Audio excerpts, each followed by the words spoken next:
toutes et à tous l'équipe, j'espère que vous allez bien. C'est avec plaisir qu'on se retrouve aujourd'hui pour parler cyclisme. On se retrouve sur le jeu officiel Pro Cycling Manager pour faire le Paris-Nice 2025. Voici le tracé officiel. Donc c'est parti, Paris-Nice 2025. Les deux premières étapes en pleine avec possiblement du vent sur la deuxième étape. Troisième étape, je vous le rappelle, contre-la-montre par équipe. Quatrième, première étape vallonnée où on arrivera à la loge des gardes. Ensuite, étape pour Puncher, Saint-Just en Chevalet et la côte Saint-André. Ensuite, étape à nouveau pour les sprinters et 2 étapes de montagne.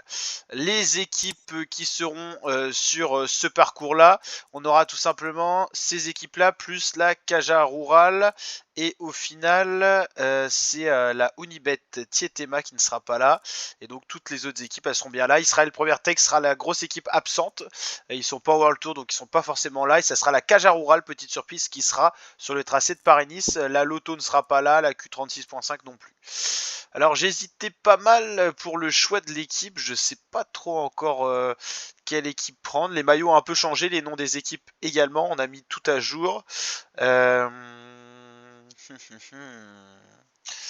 On va regarder un peu les infos pour savoir qui prendre. On a déjà une bonne surprise, c'est l'arrivée de Lenny Martinez dans les rangs de la Bahreïn. Le jeune coureur de 21 ans. Très très jeune, Lenny Martinez encore. C'est vrai que ça me donne envie de prendre la Tudor avec Julien Alaphilippe, qui est quand même plutôt complet. Il a quand même une note qui a bien baissé en montagne. Mais c'est vrai que j'ai envie de prendre la Tudor parce que c'est un peu la première année. Ils sont pas encore en World Tour, mais ils sont invités un peu partout. J'ai envie de prendre cette équipe Tudor quand même. On va essayer de prendre un peu des coureurs pour chaque profil. Juju Alaphilippe, on est obligé, hein, c'est la classique, j'ai envie de le prendre forcément. Matteo Trentin, il faut penser qu'il y a un contre-la-montre par équipe. Aussi, on a le droit à 7 coureurs. Donc on prend des bons rouleurs également. Et en évaluation globale, Arvid de Klein, et c'est un sprinter. J'ai pas l'habitude de prendre ce genre d'équipe, donc ça va être sympa. On va être en mode chasseur d'étape. Pour jouer le général, on aura quand même Michael Storer. Voilà. Ok, bon, on va se tenter ça et c'est parti pour la première étape sur la chaîne YouTube. Étape 1 sur 8, La Perrée en Yvelines. La Perrée en Yvelines, ça sera donc la première étape, 154,8 km. C'est même pas La Perrée, c'est Le Perrée en Yvelines.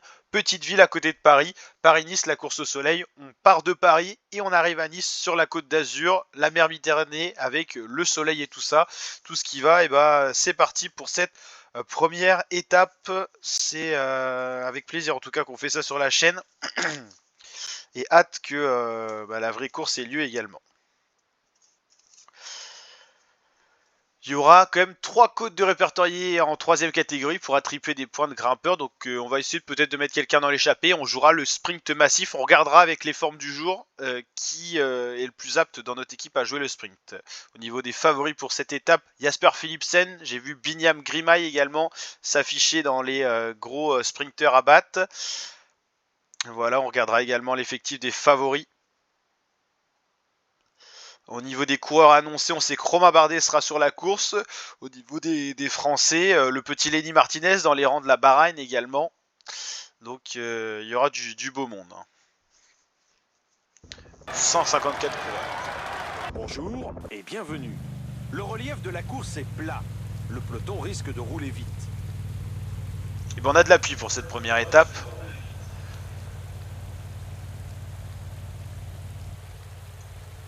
Ok, on n'a pas des formes incroyables. Alors le son, je règle ça où déjà? Ça fait un petit moment que j'ai pu être sur Pro Cycling.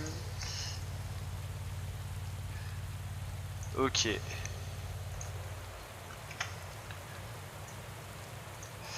y a quand même 2-3 touches, je me souviens un peu que comment ça fonctionne. Oh, j'ai vraiment beaucoup trop baissé les commentaires. On va les laisser quand même un petit peu aller à 39. C'est parti. On n'a pas des grandes formes. Hein. Marc Hirschi, on va le protéger un peu. C'est un coureur complet. Pour Paris-Nice, par exemple, en cas de grosse forme, ça peut passer. Hein. Storer, c'est notre coureur le plus complet. Et notre Julien Alaphilippe national. C'est grâce. Enfin, c'est du fait qu'il est présent dans cette équipe que je prends cette équipe là aussi. Ah, Dainese, il a une bonne forme, donc on va le protéger pour le sprint du jour. Alors, on va le protéger avec Matteo Trentin. On va mettre... ouais, je sais pas encore. Il y a qu'un mec qui est parti dans l'échappée. On va aller voir un petit peu ce qui s'est passé. Ok, c'est Tesson qui est parti tout seul pour la Total Énergie.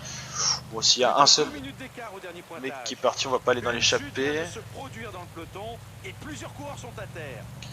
Ok, Kevin Vauquelin et tout ça qui sont tombés. Ok, on va regarder un petit peu tout ça. Alors, est-ce qu'il y aura vraiment de l'appui pour cette première étape? On verra ça. Dainese, il est protégé par Matteo Trentin. Matteo Trentin qui est plus profil sprinter. Mais on le garde au chaud. Ok. Storer, donc il va falloir qu'on protège un peu. Arvid de Klein est vraiment en grosse mauvaise forme, donc on va protéger. Hop, comme ça. Lui c'est vraiment un équipier aussi. On va protéger Storer. Dainese est replacé. Donc Dainese, on le garde pour le sprint. Le sprinter italien, il me semble bien rapide, donc il peut être dans les favoris du jour. Juju Alaphilippe pour le protège, ça sera un peu notre électron libre sur toute la course, mais pourquoi pas jouer. Alors en général, ça sera peut-être un peu beaucoup pour lui étant donné sa note en montagne, mais on pourra jouer des victoires d'étape, donc on le protège quand même pour le garder au chaud. Michael Storer, c'est notre coureur le plus complet pour jouer un classement général. Et Marc Hirschi est pas mal aussi, on le gardera en électron libre aussi. Ouais. Ok. Donc, un seul coureur dans l'échappée, bah, ça pourrait être bien ça hein, sur cette première étape de Paris-Nice. Pourquoi? Parce qu'il y a énormément de chances que l'échappée n'aille pas au bout et que le peloton se joue la victoire au sprint. Donc c'est pas anormal de voir ça. Il y aura pas mal de points d'attribuer également dans le peloton. Il y a un sprint intermédiaire qui est vraiment situé pas loin de l'arrivée avec des modifications au général. Donc c'est toujours intéressant. 6-4-2. Allez, on va aller voir justement cette première côte. Il n'y aura pas vraiment de suspense pour la première place. On a un échappé tout seul avec pas moins de 5 minutes d'avance. Donc là, ça devrait être fait pour lui. Il va aller chercher la première position. Mais il y a des coureurs dans le peloton qui vont pouvoir prendre des points assez facilement juste en se positionnant devant. Allez, Tesson qui prend pour l'instant 3 points au classement des grimpeurs. Reste à savoir derrière qui peut les prendre. Bon, on va essayer de jouer ça avec Juju. Hein. Juju Alaphilippe, là on va se replacer devant.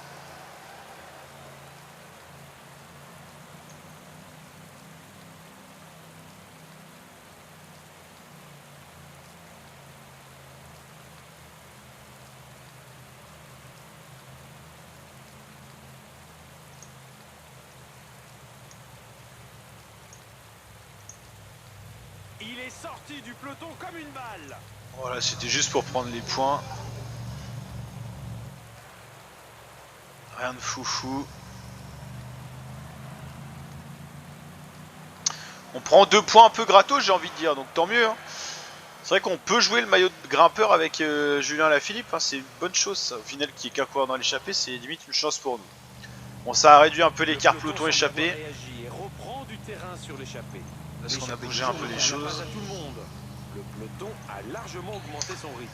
Regardez un petit peu le parcours, en fait ça sera une boucle qui sera faite, c'est comme un peu un critérium, ça sera une boucle qui sera parcourue à plusieurs reprises. Alors il y a 2 variantes, ce qui fait qu'on va passer à plusieurs endroits, enfin plusieurs fois au même endroit. Là ça sera par exemple le sprint intermédiaire juste avant l'arrivée, donc en gros c'est une boucle, c'est pas un parcours très étendu. Globalement c'est 2 petites boucles qui seront faites, toujours autour des mêmes villes, hein. Le Perret en Yvelines. Dans la région parisienne pour cette première étape, c'est toujours le classique, on part de Paris. Après des fois on stagne pas, des fois on bouge déjà pas mal. Là ça sera, vous l'avez compris, une course qui sera dans les Yvelines, sur un parcours assez plat au final. Hein. Région parisienne, classique quoi, j'ai envie de dire. Donc là, est-ce qu'on aura de l'appui vraiment pour la première étape? Pour l'instant là c'est ce qu'il y a pour notre étape à nous, mais est-ce que dans la vraie vie on aura de l'appui? Ça peut, hein, on sera en mars, le temps peut être encore capricieux et froid. Allez, on va essayer de prendre des points, il y a encore le temps. Hein. Ouais, l'échappée n'a plus beaucoup d'avance, hein. Enfin l'homme en tête, on peut le dire. Tesson, pour la Total Energy qui va normalement s'emparer de ce maillot de grimpeur à l'issue de l'étape. C'est pas sûr encore, ça dépend s'il va jusqu'à la dernière côte. En tout cas, pour l'instant, il fait le doublé en première place. Là, il ne sera pas rattrapé d'ici le haut de la côte. Hein. Côte un peu plus pentue que la première, j'ai l'impression, non? Est-ce qu'on a le profil de la première? C'était 1 km 1, 7% de moyenne, 12,9 max. Alors, il faut que je me concentre un petit peu avec Juju Alaphilippe. On recommence un peu le même scénario que tout à l'heure.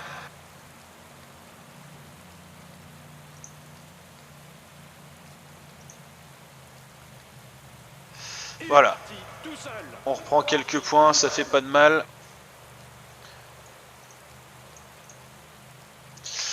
Donc voilà.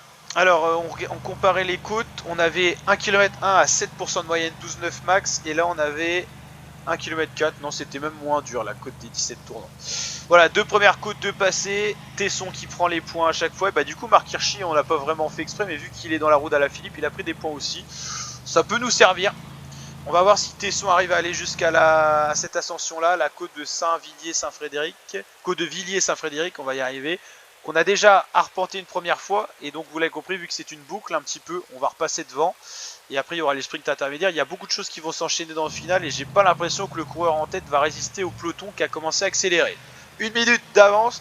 À mon avis, l'homme en tête n'ira pas jusqu'à la prochaine côte qui est située dans 35 km.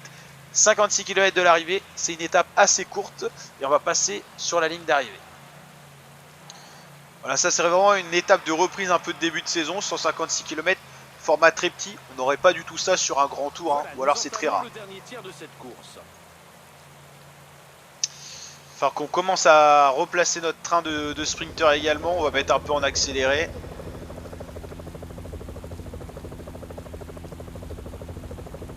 Bah attendez, on va regarder l'homme en tête se faire reprendre. Ouais, tout seul, il n'avait pas vraiment de grandes chances d'aller au bout. Il va se faire reprendre à 45 km de l'arrivée. Le peloton n'a pas pris de risque, mais rattraper un échappé aussitôt, ça peut favoriser d'autres attaques. On va voir si ça attaque un petit peu à droite à gauche, mais en tout cas, c'est rapide. Hein. Il sera peut-être pas maillot à points. Il a cumulé 6 points aujourd'hui. Alaphilippe en a 4. Et bah, ouais, ça peut bouger. Bon, on va essayer de bouger un peu dans le final avec Alaphilippe. Alors pas pour la victoire d'étape, vous l'avez compris, ça sera très compliqué, c'est pas assez vallonné, mais on peut essayer d'aller prendre quelques points. Alors Dainese, j'ai envie vraiment de bien le protéger. Mettre Marc Hirschi là plutôt. Et Alaf, on va le remonter comme ça. Alors que j'y vois un peu plus clair, parce que j'ai pas encore les réflexes, je connais pas encore trop les coureurs. Donc Alaphilippe, il est protégé par De Klein, ok, parce que De Klein il est pas en forme, donc dans tous les cas il pourrait pas jouer le sprint. Même s'il est intéressant en sprint, on va chouchouter un peu Dainese, non? Et Storer est protégé aussi. Bon, on a déjà on va jouer deux choses. Alaphilippe, les points du grimpeur, on va les jouer quand même, ça peut être sympa. Un petit objectif et après on verra le sprint avec Alberto Dainese qu'on va protéger aujourd'hui. C'est une crevaison de la roue arrière.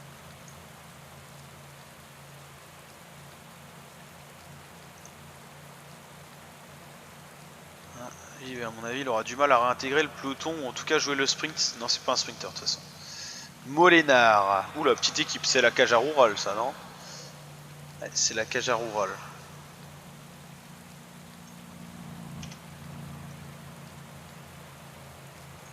Allez, dans 8 km, on a la côte. Ouais, c'est surtout le final qui est animé. Là, il y a pas mal de choses à faire. Le rythme imposé est vraiment très fort. Ce n'est pas possible de sortir du peloton à cette vitesse. Là, il faut vraiment être placé à l'avant pour les chutes et tout ça. Et puis pour le sprint, on est dans la bulle de tête. Là, si on regarde un petit peu, on a le temps juste avant le grimpeur. Là, on est vraiment bien placé. On perdra pas trop d'énergie à jouer le sprint si ça reste comme ça.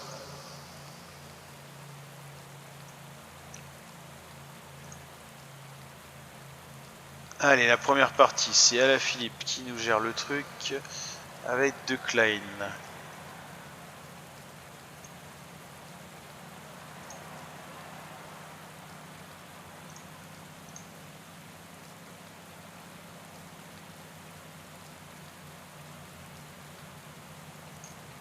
Je crois que ça a attaqué, du coup c'est moi qui attaque. Comme ça je prends les points, puis je vais aller... Je l'attente au cas où quand même. Le peloton augmente son allure. Certaines équipes ne doivent pas apprécier l'échappée du jour. Allez, 19 km, c'est un peu court hein, pour un puncher. On va pas se cramer. L'échappée est terminée. Le groupe vient d'être... Ça a bougé un peu le peloton, tout ça. Alors, comment on s'organise? Je mettrais bien un petit train en place quand même. J'ai l'habitude de faire ça en plus. Ouais.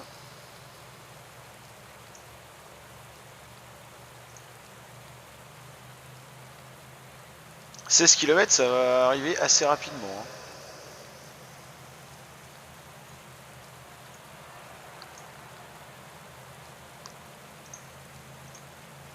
Les coureurs approchent de l'arrivée. Ils viennent de franchir 14 km. les 15 derniers kilomètres.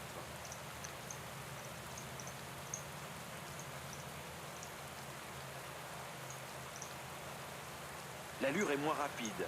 C'est peut-être un signe de fatigue. Allez.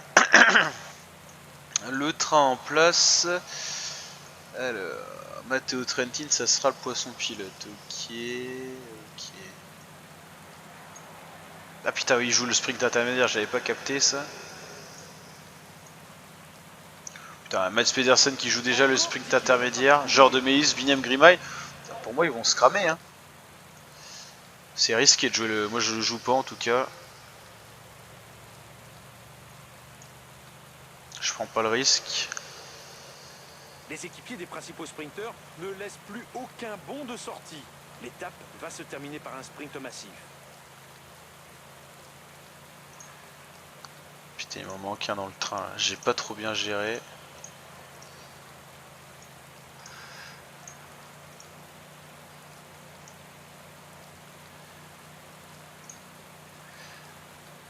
Encore 5 km à parcourir. Yacha sous terre qui va nous emmener un peu là.